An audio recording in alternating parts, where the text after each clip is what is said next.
ಸುದ್ದಿ ಸಂಜೆಗೆ ಸ್ವಾಗತ. ನಾನ್ ಶಮೀರಾ ಬಿಳುವಾಯಿ. ಬಳ್ಳಾರಿ ಲೋಕಸಭಾ ಉಪಚುನಾವಣೆ ಹಿನ್ನೆಲೆಯಲ್ಲಿ ಕೂಡ್ಲಿಗಿ ಪಟ್ಟಣದಲ್ಲಿ ಪ್ರಚಾರ ಸಭೆ ಭರ್ಜರಿಯಾಗಿ ನಡೀತಾ ಇದೆ. ಈ ವೇಳೆಯಲ್ಲಿ ವೇದಿಕೆಗೆ ಆಗಮಿಸಿದ ಮಾಜಿ ಪ್ರಧಾನಿ ದೇವೇಗೌಡರಿಗೆ ಮಾಜಿ ಸಿಎಂ ಸಿದ್ದರಾಮಯ್ಯ ಕೈಕುಲುಕಿ ಸ್ವಾಗತಿಸಿದರು. ಕಾಂಗ್ರೆಸ್ ಹಿರಿಯ ನಾಯಕ ಮಲ್ಲಿಕಾರ್ಜುನ ಖರ್ಗೆ ಗೌಡ್ರಿಗೆ ವೆಲ್ಕಮ್ ಅಂತ ಕರೆದ್ರು. ಇನ್ನು ಇದಾದ ಮೇಲೆ ವೇದಿಕೆಯಲ್ಲಿ ಆಸೀನರಾದ ಗುರು ಶಿಷ್ಯರು ಅಕ್ಕಪಕ್ಕದಲ್ಲೇ ಕುಳಿತು ತಲೆ ಮೇಲೆ ಕೈ ಹೊತ್ತು ಕೂತ ದೃಶ್ಯ ಕೂಡ ಕಂಡುಬಂತು. ಜೊತೆಗೆ ಡಿಕೆಶಿ ಮಲ್ಲಿಕಾರ್ಜುನ್ ಖರ್ಗೆ ಕೂಡ ಈ ವೇಳೆ ಉಪಸ್ಥಿತರಿದ್ದರು. ಈ ಕೆಲಸವನ್ನು ನಾವು ಮಾಡಿಕೊಡ್ತೇವೆ. ಯಾರೋ ಒಂದು ನಿಮಗೆ ಪುಕ್ಕಟ್ಟೆ ಒಂದು ಮೆಡಿಕಲ್ ಸೀಟ್ ಕೊಡಿಸಬಹುದು. ದೇವೇಗೌಡರು ಮತ್ತು ಖರ್ಗೆಜಿಯವರು ಎಲ್ಲ ಕಾಂಗ್ರೆಸ್ ಪಕ್ಷದ ರಾಷ್ಟ್ರೀಯ ನಾಯಕರು, ರಾಜ್ಯ ನಾಯಕರು ಸಹ ಈ ಒಂದು ವೇದಿಕೆಯಲ್ಲಿ ಜ್ಯೋತಿ ಬೆಳಗಿಸುವುದರ ಮೂಲಕ ಸ್ವಾಗತವನ್ನ ಮಾಡ್ತಾ ಇದ್ದಾರೆ.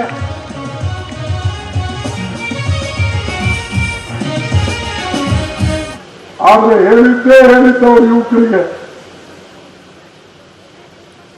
ನಾವು ದೃಶ್ಯಗಳಲ್ಲಿ ಗಮನಿಸ್ತಾ ಇದ್ದೀವಿ. ಈಗಾಗಲೇ ಕೂಡ್ಲಿಗಿ ಪಟ್ಟಣದಲ್ಲಿ ನಡೀತಾ ಇರುವ ಪ್ರಚಾರ ಸಭೆಗೆ ಮಾಜಿ ಪ್ರಧಾನಿ ಎಚ್ ಡಿ ದೇವೇಗೌಡರು ಆಗಮಿಸಿದ್ದಾರೆ. ಅಷ್ಟೇ ಅಲ್ಲ, ವಿಶೇಷ ರೀತಿಯಲ್ಲಿ, ಯಾಕಂತ ಹೇಳಿದ್ರೆ ಕಳೆದ ಬಾರಿ ಒಂದು ಸುದ್ದಿಗೋಷ್ಠಿಯನ್ನ ನಡೆಸುವಾಗಲೂ ಕೂಡ ಇದೇ ರೀತಿ ಜೊತೆಯಲ್ಲಿ ಕೂತಿದ್ರು ಗುರು ಶಿಷ್ಯರು. ಈಗ ದೇವೇಗೌಡರು ಈ ಸಂದರ್ಭದಲ್ಲಿ ಮಾತನಾಡ್ತಾ ಇದ್ದಾರೆ. ಏನ್ ಹೇಳ್ತಾ ಇದ್ದಾರೆ ಬನ್ನಿ ನೋಡೋಣ. ಪ್ರತಿಯೊಂದರಲ್ಲಿ ಕೂಡ ಹರಿಯಾಣದಲ್ಲಿ ಮಾಂಸ ತಿಂತಕ್ಕಂಥದಕ್ಕೆ ನಾವು ಆಡು, ಮೇಕೆ, ಕುರಿ ಯಾವುದಕ್ಕೆ ತಂದು ಯಾರೋ ಒಬ್ಬ ಮನೆಯಲ್ಲಿ ಇದು ದನಗಳ ಮಾಂಸ ಅಂತೇಳಿ ಅವನ್ನ ಹೊಡೆದು ಸಾಯಿಸ್ತಾರೆ. ಉತ್ತರ ಪ್ರದೇಶದಲ್ಲಿ ಏನ್ ನಡೀತಾ ಇದೆ?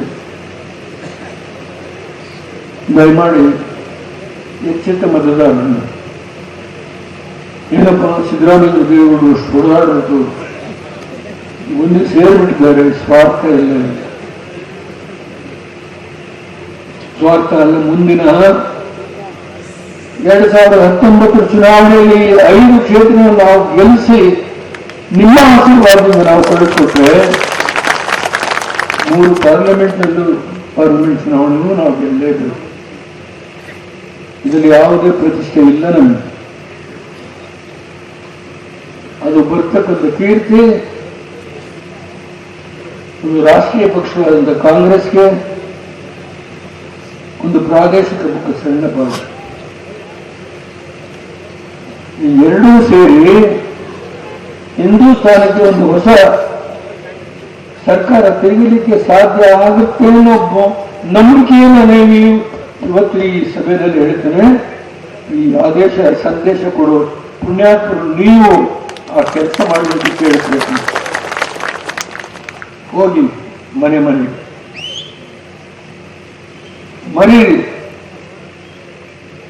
ನಮ್ಮ ರಾಷ್ಟ್ರದ ಇತಿಹಾಸದಲ್ಲಿ 5 ಚುನಾವಣೆ ಹೊಸ ಆದೇಶವನ್ನು ಕೊಡ್ತಕ್ಕಂಥ ಒಂದು ಸಂದರ್ಭ ಇದೆ. ನಮ್ಮ ವ್ಯಕ್ತಿಗತವಾದಂಥ ಸಣ್ಣ ಪುಟ್ಟ ವ್ಯತ್ಯಾಸಗಳನ್ನು ನಾವು ಮರೆಯೋಣ. ನಾವು ಸೇರಿರ್ತಕ್ಕಂಥ ಈ ಬಗ್ಗೆ ಮತ್ತಷ್ಟು ಮಾಹಿತಿಯನ್ನ ಕೊಡ್ತಾರೆ ನಮ್ಮ ಬಳ್ಳಾರಿ ಪ್ರತಿನಿಧಿ ಶರಣು ಹಂಪಿ ದೂರವಾಣಿ ಸಂಪರ್ಕದಲ್ಲಿದ್ದಾರೆ. ಶರಣು ಹಂಪಿ, ವೇದಿಕೆಯಲ್ಲಿ ಗುರು ಶಿಷ್ಯರು ಜೊತೆಯಲ್ಲಿ ಕಾಣಿಸಿಕೊಂಡ್ರು ಸಿದ್ದರಾಮಯ್ಯ, ಅದೇ ರೀತಿಯಾಗಿ ದೇವೇಗೌಡರು. ಈಗ ದೇವೇಗೌಡರು ಕೂಡ ಭಾಷಣವನ್ನ ಮಾಡ್ತಾ ಇದ್ದಾರೆ. ಈ ಎಲ್ಲ ಬೆಳವಣಿಗೆಗಳು ಇವತ್ತಿನ ಸಭೆ ಯಾವ ರೀತಿಯಾದಂತಹ ಇಂಪ್ಯಾಕ್ಟ್ ಅನ್ನ ಮೂಡಿಸಬಹುದು ಬಳ್ಳಾರಿಯಲ್ಲಿ? ಸಾಕಷ್ಟು ಕುತೂಹಲ ಮೂಡಿಸಿದಂತ ಬಳ್ಳಾರಿ ಲೋಕಸಭಾ ಉಪಚುನಾವಣೆಗೆ ಕೆಲ ದಿನಗಳೇ ಆರಂಭ ಆಗ್ತಿದ್ದಂತೆ 2 ಸಮ್ಮಿಶ್ರ ಸರ್ಕಾರದ ಎಫೆಕ್ಟ್ ಹಿನ್ನೆಲೆಯಲ್ಲಿ 2 ಪಕ್ಷಗಳ ನಾಯಕರು ಆಗಮಿಸಿ ಪ್ರಚಾರ ಮಾಡ್ತಾ ಇದ್ದಾರೆ, ಮತಯಾಚನೆ ಮಾಡ್ತಾ ಇದ್ದಾರೆ. ಇದೀಗ ಬಳ್ಳಾರಿಯ ಕೂಡ್ಲಿಗಿ ಪಟ್ಟಣದಲ್ಲಿ 2 ಪಕ್ಷದ ನಾಯಕರು ಅಂದ್ರೆ ಗುರು ಅಂತ ಮಾಜಿ ಪ್ರಧಾನಿ ದೇವೇಗೌಡರು, ಶಿಷ್ಯರಂತ ಮಾಜಿ ಸಿಎಂ ಸಿದ್ದರಾಮಯ್ಯ ಇವರಿಬ್ರು ಕೂಡ ಜೊತೆಗೆ ಕಾಣಿಸ್ಕೊಂಡಿದ್ದಾರೆ. ಜೊತೆಯಲ್ಲಿ ಅವರು ಏನ್ ಪ್ರಚಾರವನ್ನು ಕೂಡ ಮಾಡ್ತಾ ಇದ್ದಾರೆ, ಭಾಷಣವನ್ನು ಮಾಡ್ತಾ ಇದ್ದಾರೆ. ಈ ವೇಳೆಯಲ್ಲಿ ಇಬ್ಬರು ಕೂಡ ನಾಯಕರು ಒಂದೇ ರೀತಿಯಾಗಿ ತನ್ನಾಗಿ ಯೋಚಿಸಿದ್ದ ರೀತಿಯಂತ ದೃಶ್ಯಗಳು ನ್ಯೂಸ್ 18ಗೆ ಲಭ್ಯ ಆಗಿದೆ. ಮತ್ತು ಜೊತೆಗೆ ಏನು ಉದ್ಘಾಟನೆ ಸಂದರ್ಭದಲ್ಲೂ ಕೂಡ ಗುರುಗಳನ್ನ ಕೈಯಲ್ಲಿ ಹಿಡ್ಕೊಂಡು ಉಮ್ಮತಿ ಮೂಲಕ ಉದ್ಘಾಟನೆ ಮಾಡುವಂತ ಮೂಲಕ ನಾವಿಬ್ರು ಕೂಡ ಚೆನ್ನಾಗಿದ್ದೀವಿ, ಈ ಹಿಂದೆ ನಾವು ಸಾಕಷ್ಟು ಏನ್ ವಾಗ್ದಾಳಿ ನಡೆಸಿದ್ವಿ, ಆದ್ರೆ ಕೋಮುವಾದಿ ಪಕ್ಷವನ್ನ ವಿರೋಧಿಸಲಿಕ್ಕಾಗಿ ನಾವಿಬ್ರು ಒಂದಾಗಿದ್ದೀವಿ ಅನ್ನೋ ಮಾತನ್ನು ಕೂಡ ಹೇಳಿದ್ದಾರೆ. ಈ 2 ಘಟನೆಗಳು ಸಾಕಷ್ಟು ರೀತಿಯಾಗಿ ಚರ್ಚಿತ ಆಗ್ತಿರುವಂತದ್ದು. ಮತ್ತು ಏನ್ ಕೈ ನಾಯಕರು ಮತ್ತು ಜೆಡಿಎಸ್ ನ ನಾಯಕರೆಲ್ಲರೂ ಒಂದಾಗಿದ್ದಾರೆ. ಆದ್ರೆ ಗ್ರಾಮಗಳಲ್ಲಿ ನಾಯಕರ ಮನಸ್ಸನ್ನ ಒಂದು ಮಾಡುವಂತ ಕೆಲಸ ಪ್ರಯತ್ನ ಮಾಡಬೇಕಾಗಿದೆ ಅಂತ ಹೇಳಿ ದೇವೇಗೌಡರು ಇದೇ ಭಾಷಣದ ವೇಳೆಯಲ್ಲೂ ಕೂಡ ಮಾತನಾಡಿದ್ರು. ಶಮೀರಾ,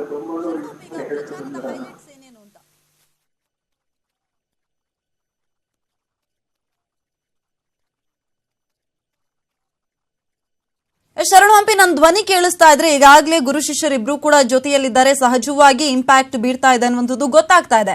ಹಾಗಾಗಿ ಇವತ್ತಿನ ಪ್ರಚಾರ ಸಭೆಯ ಹೈಲೈಟ್ಸ್ ಏನೇನು ಅಂತ?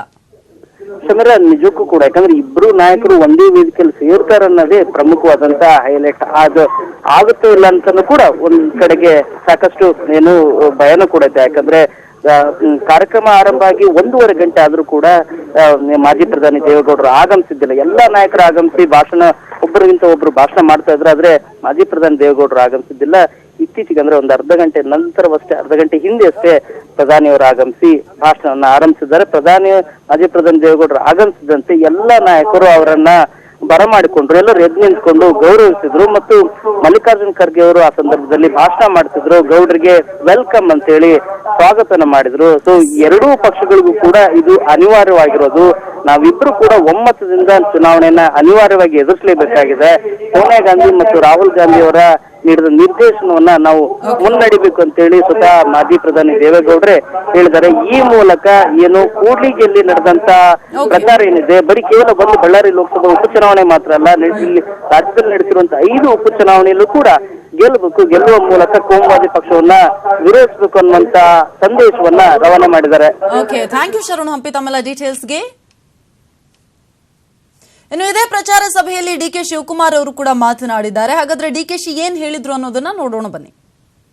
ಯಾರು ಬಳ್ಳಾರಿಯನ್ನ ಪಾರ್ಲಿಮೆಂಟ್ ಅಲ್ಲಿ ಪ್ರದರ್ಶಿಸಬೇಕಾಯ್ತೋ ಅವರು ಕಳೆದ 15 ವರ್ಷ ಕರುಣಾಕರ್ ರೆಡ್ಡಿ, ಎಸ್ ಶಾಂತಕ್ನವರು, ಶ್ರೀರಾಮನವರು 3 ಜನ ಸೇರಿ ಸರಿಯಾದ ರೀತಿ ಕೆಲಸ ಮಾಡಲಿಲ್ಲ.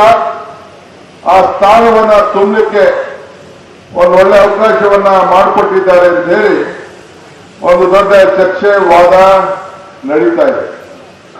ಅಲ್ಲಮ್ಮ ಪ್ರಭುಗಳು ಒಂದ್ ಕಡೆ ಒಂದು ಮಾತು ಹೇಳ್ತಾರೆ, ಕೊಟ್ಟ ಕುದುರೆಯನ್ನು ಹೇರಲು ಹರಿಯರೆ ಮತ್ತೊಂದು ಕುದುರೆಯನ್ನು ಹೇರಲು ಬಯಸೋನು ವೀರನೂ ಅಲ್ಲ ಶೂರನೂ ಅಲ್ಲ ಅಂತ.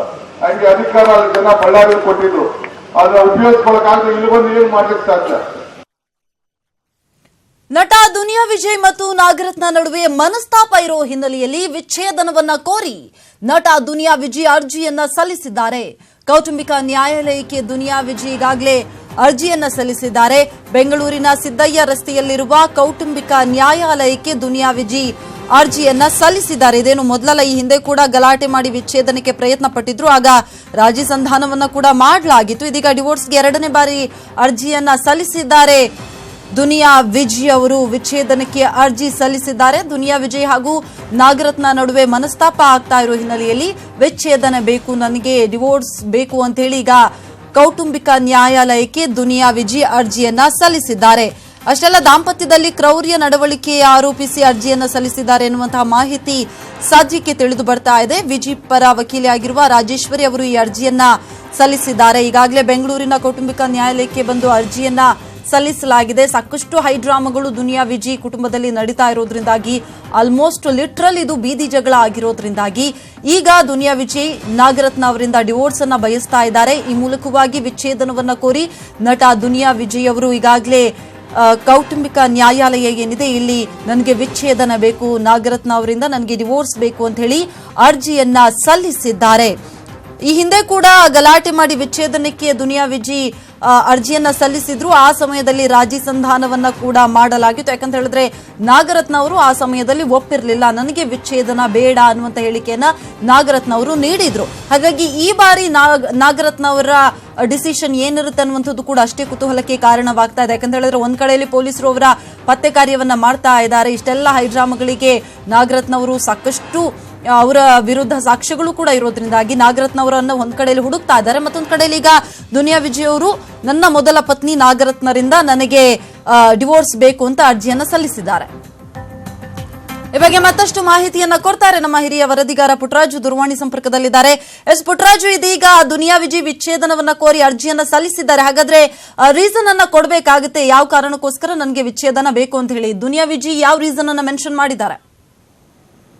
ಖಂಡಿತ ಶಮೀರ, ಏನಂತ ಹೇಳಿದ್ರೆ ಕೌಟುಂಬಿಕ ನ್ಯಾಯಾಲಯಕ್ಕೆ ಇವತ್ತು ಏನು ದುನಿಯಾ ವಿಜಿ ಅವರು ವಿಚ್ಛೇದನವನ್ನ ಕೋರಿ ಅರ್ಜಿಯನ್ನ ಸಲ್ಲಿಸಿರುವಂತದ್ದು. ದುನಿಯಾ ವಿಜಿ ಮತ್ತು ನಾಗರತ್ನ ಅವರ ಕೌಟುಂಬಿಕ ಜೀವನ ಪ್ರಾರಂಭ ಆಗಿದ್ದು 1990ರಿಂದ ಈಚೆಗೆ ನಮಗೆ ಸಾಕಷ್ಟು ನನ್ನ ಮೇಲೆ ಕ್ರೌರ್ಯವನ್ನ ಎಸಗಿದ್ದಾರೆ ಅನ್ನುವಂತ ಒಂದು ಕಾರಣವನ್ನ ಕೊಟ್ಟಿದ್ರೆ, ಜೊತೆಗೆ ತಮ್ಮ ತಂದೆ ತಾಯಿಯನ್ನ ಸರಿಯಾಗಿ ನೋಡ್ಕೋತಾ ಇಲ್ಲ ಅನ್ನುವಂತ ಒಂದು ಕಾರಣವನ್ನ ಕೊಟ್ಟಿರುವಂತದ್ದು. ಜೊತೆಗೆ ಇತ್ತೀಚಿನ ಬೆಳವಣಿಗೆಗಳನ್ನ ಕೆಲವೊಂದು ಉಲ್ಲೇಖವನ್ನ ಮಾಡುವ ಮುಖಾಂತರವಾಗಿ ಒಂದು ವಿಚ್ಛೇದನಕ್ಕೆ ಅರ್ಜಿಯನ್ನ ಸಲ್ಲಿಸಿರುವಂತದ್ದು. ಇಲ್ಲಿ ಪ್ರಮುಖವಾಗಿ ಒಂದು ಅಂಶವನ್ನ ಗಮನಿಸಬೇಕಾಗತ್ತೆ. ಕೆಲವು ವರ್ಷಗಳ ಹಿಂದೆಯೂ ಸಹ ವಿಚ್ಛೇದನಕ್ಕೆ ಕೋರಿ ದುನಿಯಾ ವಿಜಿ ಒಂದು ಅರ್ಜಿಯನ್ನ ಸಲ್ಲಿಸಿದ್ರು. ಈ ಸಂದರ್ಭದಲ್ಲಿ ನ್ಯಾಯಾಲಯದಲ್ಲಿ ರಾಜಿ ಸಂಧಾನದ ಮುಖಾಂತರವಾಗಿ ದುನಿಯಾ ವಿಜಿ ಮತ್ತು ನಾಗರತ್ನ ಅವರನ್ನ ಒಂದು ಮಾಡಲಾಗಿತ್ತು. ಆ ನಂತರದಲ್ಲಿ ನಾವಿಬ್ರು ಒಂದಾಗಿ ಜೀವನವನ್ನ ನಡೆಸ್ತೀವಿ ಅಂತೇಳಿ ಕೌಟುಂಬಿಕ ನ್ಯಾಯಾಲಯದಿಂದ ಅರ್ಜಿಯನ್ನ ವಾಪಸ್ ತೆಗೆದುಕೊಂಡು ಬಂದಿದ್ರು. ಇದೀಗ ಮತ್ತೆ ಏನು ಅವರ ಕೌಟುಂಬಿಕ ಕಲಹ ಹೆಚ್ಚಾದಂತಹ ಹಿನ್ನೆಲೆಯಲ್ಲಿ ದುನಿಯಾ ವಿಜಿ ಅವರು ಕಳೆದ 2 ವರ್ಷಗಳಿಂದ ನಾವು ಸಂಸಾರವನ್ನ ಸರಿಯಾಗಿ ನಡೆಸ್ತಾ ಇಲ್ಲ, ನನ್ನ ತಂದೆ ತಾಯಿಯನ್ನ ಸರಿಯಾಗಿ ನೋಡ್ಕೋತಾ ಇಲ್ಲ, ಜೊತೆಗೆ ನಮ್ಮ ಮೇಲೆ ಕ್ರೌರ್ಯ ಹೆಚ್ಚಾಗಿರುವಂತಹ ಹಿನ್ನೆಲೆಯಲ್ಲಿ ನಾನು ಒಂದು ವಿಚ್ಛೇದನಕ್ಕೆ ಅರ್ಜಿಯನ್ನ ಸಲ್ಲಿಸ್ತಾ ಇದ್ದೀನಿ ಅಂತೇಳಿ ಒಂದು ಅರ್ಜಿಯನ್ನ ಸಲ್ಲಿಸ್ತಾ ಇರುವಂತದ್ದು. ಇದು ಸಹ ಎಲ್ಲೊಂದು ರೀತಿಯಲ್ಲಿ ಮೀಡಿಯೇಷನ್ ಸೆಂಟರ್ ನಲ್ಲಿ ಇವರಿಬ್ಬರನ್ನ ಮತ್ತೆ ಕರೆಸಿ ಒಂದು ರಾಜಿ ಸಂಧಾನವನ್ನ ನಡೆಸುವಂತ ಒಂದು ಪ್ರಯತ್ನವನ್ನ ಸಹ ಮಾಡಲಾಗತ್ತೆ. ಆ ರಾಜಿ ಸಂಧಾನ ಎಲ್ಲಾದ್ರೂ ವಿಫಲ ಆಯ್ತು ಅಂತ ಹೇಳಿದ್ರೆ ಆ ನಂತರದಲ್ಲಿ ಇವರಿಗೆ ವಿಚ್ಛೇದನವನ್ನ ಕೊಡಬೇಕು ಅಥವಾ ಬೇಡವೋ ಅನ್ನೋದನ್ನ ನ್ಯಾಯಾಲಯ ತೀರ್ಮಾನವನ್ನ ಮಾಡುತ್ತೆ. ಆ ಸಂದರ್ಭದಲ್ಲಿ ವಾದ ಪ್ರತಿವಾದಗಳು ಸಹ ನಡೆಯುತ್ತೆ ಅಂತಾನೆ ಹೇಳ್ಬೋದು ಶಮೀರಾ. ಥ್ಯಾಂಕ್ ಯು ಪುಟ್ಟರಾಜು ತಮ್ಮೆಲ್ಲ ಮಾಹಿತಿಗೆ. ನಟ ಚೇತನ್ ವಿರುದ್ಧ ದೂರನ್ನ ದಾಖಲಿಸಲಾಗಿದೆ. ರಾಜ್ಯ ಚಲನಚಿತ್ರ ವಾಣಿಜ್ಯ ಮಂಡಳಿಗೆ ಶಿವಾರ್ಜುನ್ ದೂರನ್ನ ಕೊಟ್ಟಿದ್ದಾರೆ. ನಟ ಅರ್ಜುನ್ ಸರ್ಜಾ ಮ್ಯಾನೇಜರ್ ಆಗಿರುವ ಶಿವಾರ್ಜುನ್ ಈಗಾಗಲೇ ರಾಜ್ಯ ಚಲನಚಿತ್ರ ವಾಣಿಜ್ಯ ಮಂಡಳಿಗೆ ದೂರನ್ನ ನೀಡಿದ್ದಾರೆ. ನಟ ಚೇತನ್ ವಿರುದ್ಧ ಶಿವಾರ್ಜುನ್ ಈಗ ದೂರನ್ನ ದಾಖಲಿಸಿದ್ದಾರೆ. ಪ್ರೇಮ ಬರಹ ಸಿನಿಮಾದಲ್ಲಿ ಚೇತನ್ಗೆ 10 ಲಕ್ಷ ರೂಪಾಯಿ ಹಣವನ್ನ ನೀಡಲಾಗಿತ್ತು. ಚೇತನ್ ಈಗ ಆ ಹಣವನ್ನ ವಾಪಸ್ ಕೊಡದೆ ಸತಾಯಿಸ್ತಾ ಇದ್ದಾರೆ ಅಂತ ಹೇಳಿ ರಾಜ್ಯ ಚಲನಚಿತ್ರ ವಾಣಿಜ್ಯ ಮಂಡಳಿಗೆ ಶಿವಾರ್ಜುನ್ ಈಗ ದೂರನ್ನ ನೀಡಿದ್ದಾರೆ. ನಟ ಚೇತನ್ ವಿರುದ್ಧ ಪ್ರೇಮ ಬರಹ ಸಿನಿಮಾದಲ್ಲಿ ಚೇತನ್ಗೆ 10 ಲಕ್ಷ ರೂಪಾಯಿ ಅಡ್ವಾನ್ಸ್ ಅನ್ನ ಕೊಡಲಾಗಿತ್ತು. ಆದ್ರೆ ಆ ಅಡ್ವಾನ್ಸ್ ಹಣವನ್ನ ಇನ್ನೂ ಕೂಡ ಚೇತನ್ ವಾಪಸ್ ಕೊಟ್ಟಿಲ್ಲ. ಯಾಕಂತ ಹೇಳಿದ್ರೆ ಚೇತನ್ ಮೊದಲಿಗೆ ಹೀರೋ ಅಂತ ಕನ್ಸಿಡರ್ ಮಾಡಲಾಗಿತ್ತು. ಆ ನಂತರದಲ್ಲಿ ಹೀರೋ ಯಾರಿದ್ರು ಈ ಚೇತನ್ನ ಬದಲಾವಣೆಗಾಗಿ ಇನ್ನೊಬ್ಬರನ್ನ ಹೀರೋ ಅನ್ನಾಗಿ ಮಾಡಲಾಯಿತು. ಹಾಗಾಗಿ ಆ ಹಣವನ್ನ ವಾಪಸ್ ನೀಡಬೇಕು ಅಂತ ಹೇಳಿ ಶಿವಾರ್ಜುನ್ ಮನವಿಯನ್ನ ಮಾಡ್ತಾ ಇದ್ದಾರೆ.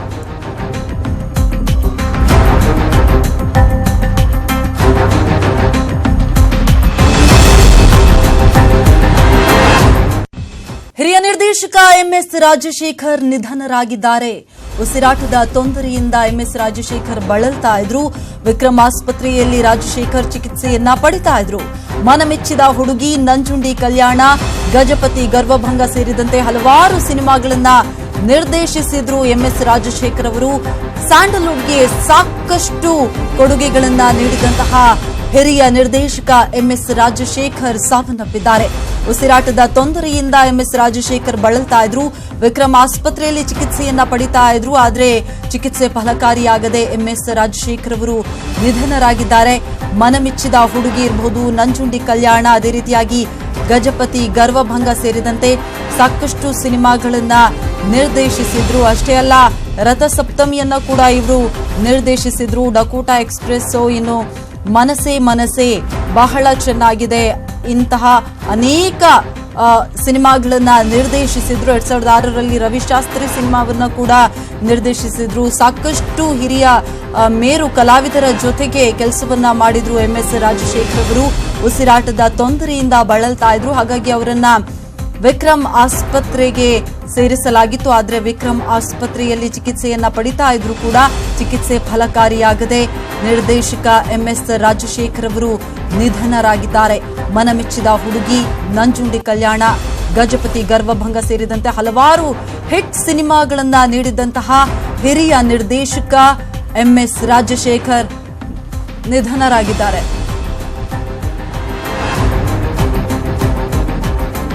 ಈ ಬಗ್ಗೆ ಮಾತನಾಡೋದಕ್ಕೆ ಎಂಎಸ್ ರಾಜಶೇಖರ್ ಅವರ ಪುತ್ರ ರಘು ದೂರವಾಣಿ ಸಂಪರ್ಕದಲ್ಲಿದ್ದಾರೆ. ರಘು ಅವರೇ, ಏನಾಯ್ತು ಅಂತ? ಮೇಡಮ್, ಅವ್ರಿಗೆ ಒಂಚೂರು ಲಂಗ್ಸ್ ಇನ್ಫೆಕ್ಷನ್ ಆಗಿತ್ತು. ಓಕೆ. ಲಂಗ್ಸ್ ಇನ್ಫೆಕ್ಷನ್ ಆಗಿ ಸಫರಿಂಗ್ ಅಲ್ಲಿ ಹಾಸ್ಪಿಟಲ್ ಅಡ್ಮಿಟ್ ಮಾಡಿದ್ವಿ 18 days ಬ್ಯಾಕ್. ಸೊ ಇವತ್ತು 4 o'clock ಆಗಿದೆ ಹೋದ್ರು ಮೇಡಮ್. ಅಂದ್ರೆ ಸರ್, ಮೊದ್ಲಿಂದಲೂ ಈ ರೀತಿ ಉಸಿರಾಟ ತೊಂದರೆ ಇತ್ತಾ ಅವ್ರಿಗೆ ಅಂತ? ಇಲ್ಲ ಇರ್ಲಿಲ್ಲ. ಈಗ ಒಂದು 20 days ಇಂದ ಇತ್ತು. 18 days ಇಂದ ಹಾಸ್ಪಿಟಲ್ ಅಲ್ಲಿ ಇತ್ತು. ಇನ್ನು ಆಗ್ಲಿಲ್ಲ, ಸೀರಿಯಸ್ ಅಂತಿದ್ರು. ಈಗ ಇವ್ರಿಗೂ ಕೂಡ ಸಾಕಷ್ಟು ಅಭಿಮಾನಿಗಳಿದ್ದಾರೆ, ಯಾಕಂತ ಹೇಳಿದ್ರೆ ಸಾಕಷ್ಟು ಉತ್ತಮ ಚಿತ್ರಗಳನ್ನ ಕನ್ನಡ ಇಂಡಸ್ಟ್ರಿಗೆ ಕೊಟ್ಟಿದ್ದಾರೆ ನಿಮ್ಮ ತಂದೆಯವರು. ಹಾಗಾಗಿ ಈಗ ಅಂತಿಮ ದರ್ಶನಕ್ಕೆ ಏನಾದ್ರು ವ್ಯವಸ್ಥೆಯನ್ನ ಮಾಡ್ತೀರಾ ರಘು ಅವರೇ? ಅದೇ ಮೇಡಮ್, ಜಸ್ಟ್ ಮನೆಯಲ್ಲೇ ಇದ್ ಮಾಡ್ತಿದ್ವಿ, ಮನೆ ಮುಂದೆ ಇಡ್ತಿದ್ವಿ ಅಷ್ಟೇ ಮೇಡಮ್. ಇದು ಅಂತಿಮ ಸಂಸ್ಕಾರದ ಬಗ್ಗೆ ಎಷ್ಟೊತ್ತಿಗಾಗುತ್ತೆ, ಏನಾದ್ರು ಮಾಹಿತಿ ಕೊಡ್ಬೋದಾ ಅಂತ? ಇಲ್ಲ ಮೇಡಮ್, ಅದೆಲ್ಲ ಏನು ಐಡಿಯಾ ಇಲ್ಲ ಮೇಡಮ್. ಆಗಿರೋದು ಈಗ ನೋಡ್ಬೇಕಾದಲ್ಲ, ಇನ್ನೂ ಡಿಸೈಡ್ ಏನೂ ಮಾಡಿಲ್ಲ. ಈಗ ಹಾಸ್ಪಿಟಲ್ಗೆ ಯಾರಾದ್ರೂ ಬಂದಿದಾರಾ ನೋಡೋದಕ್ಕೆ? ಬಂದಿದ್ರು ಮೇಡಮ್, ರಾಘಣ್ಣ ಬಂದಿದ್ರು, ಪೂರ್ಣಿಮಾ ಅಕ್ಕ ಬಂದಿದ್ರು, ಗೋವಿಂದಣ್ಣ, ಲಕ್ಷ್ಮಿ ಅಕ್ಕ ಬಂದಿದ್ರು. ಅದೇ ಅವ್ರಿಗೆ ಗೊತ್ತಾಯ್ತು, ಈಗ ಬಂದಿದ್ದಾರೆ ಮೇಡಮ್ ಎಲ್ಲ. ಓಕೆ, ಥ್ಯಾಂಕ್ ಯು ರಘು ಅವರೇ, ನ್ಯೂಸ್ 18 ಜೊತೆ ಮಾತನಾಡಿದಕ್ಕಾಗಿ.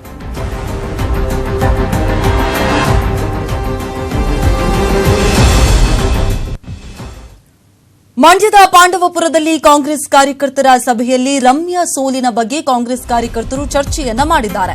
ರಮ್ಯಾರನ್ನ ಸೋಲಿಸಿದ ಎಲ್ಆರ್ ಶಿವರಾಮೇಗೌಡ ವಿರುದ್ಧ ಆಕ್ರೋಶವನ್ನ ವ್ಯಕ್ತಪಡಿಸಿದ್ದಾರೆ.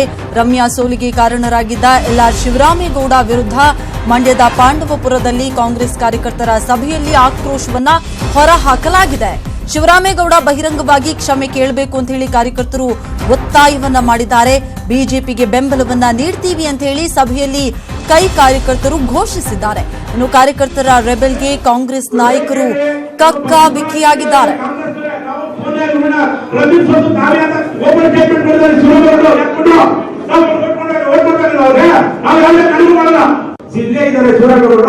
ನಮ್ಮ ರಮ್ಯಾ, ನಮ್ಮ ಜಮಾನಡಿ ರಮ್ಯಾ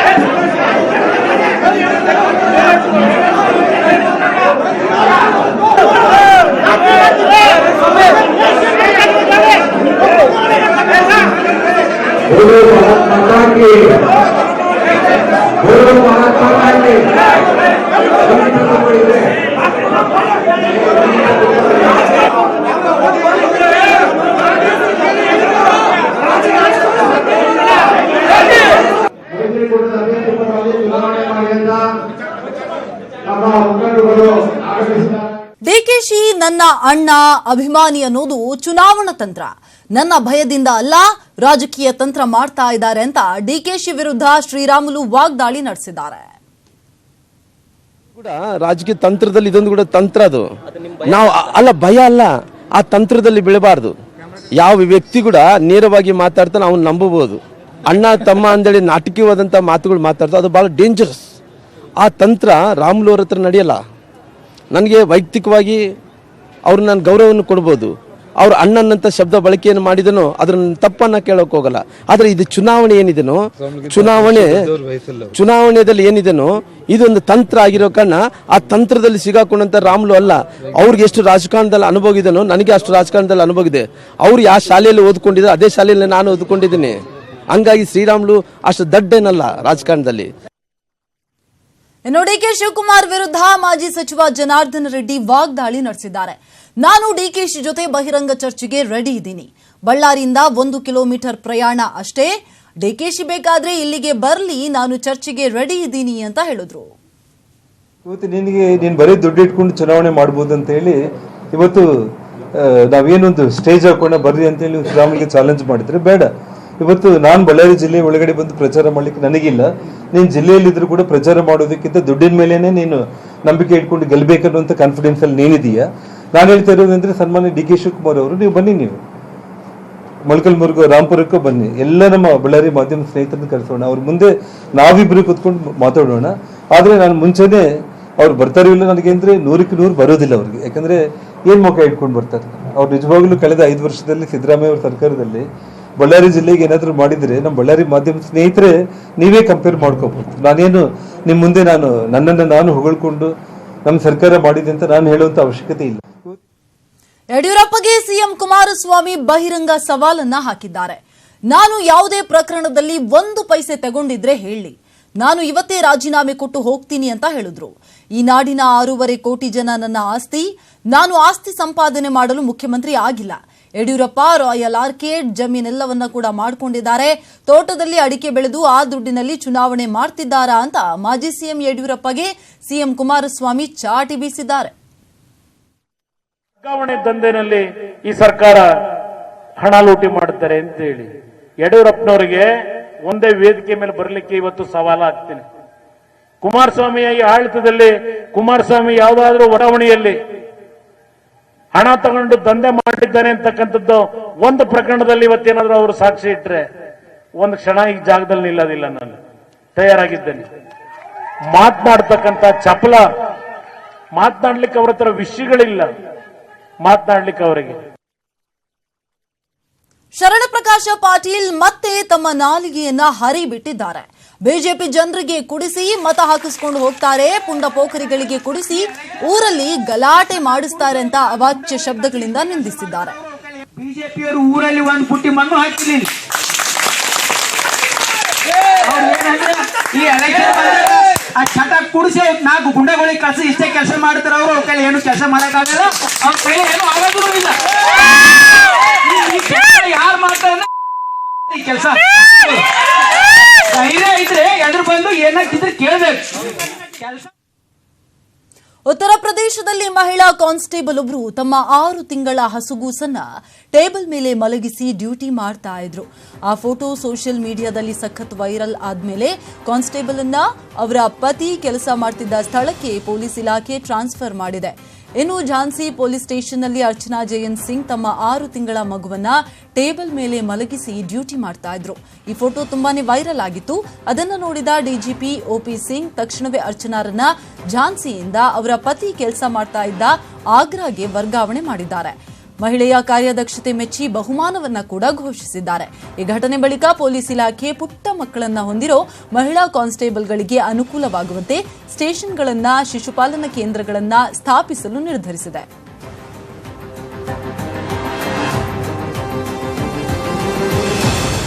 ಇವೆಷ್ಟು ಈವರೆಗಿನ ಪ್ರಮುಖ ಸುದ್ದಿ. ನ್ಯೂಸ್ 18 ಕನ್ನಡ, ಜಾಲ ನಮ್ಮದು, ಬಲ ನಿಮ್ಮದು.